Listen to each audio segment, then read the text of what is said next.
Posle pregovora koji su vođeni u Ministarstvu ekonomije sa predstavnicima većinskog vlasnika fabrike kože Partizan, zahtevi zaposlenih u štrajku da se uplati 42 miliona duga za povezivanje radnog staža i 200 evra po godini staža za socijalni program nisu ispunjeni. Zato je od prošle srede 11 zaposlenih ponovo stupilo u štrajk glađu. Znači čist kriminal. Zato imamo dokaza i to je u stvari što je nas dovelo do ovde. To je 8 godina, znači gladni smo. Ljudi treba da shvate da smo gladni. Da nije tačno da nismo hteli da radimo, hteli smo.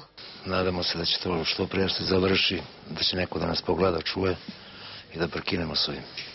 Znači idem do kraja. Ne idem odavde dok se naš problem ne reši. Ja imam kući 2 dece, imam muža koji je bio povređen, koji ne može već da radi, znači ja ostajem, znači idemo do kraja, ostajem pri tome, pa šta bude neka bude. Radnici Partizana su se ranije odrekli isplate zaostalih zarada u iznosu od 184 miliona dinara, a novi pregovori bili su zakazani za 29. april. Da li će do pregovora uopšte doći, predstavnici štrajkačkog odbora ne znaju da odgovore.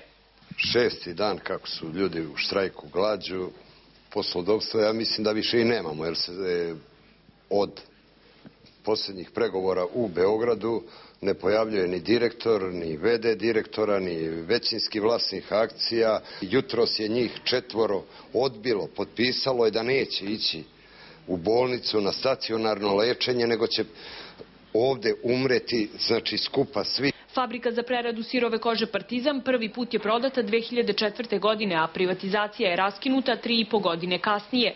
Firma je drugi put prodata u novembru 2008. godine, a radnici smatraju da je to učinjeno prodajom 70% akcija na nelegalan način po hitnom postupku.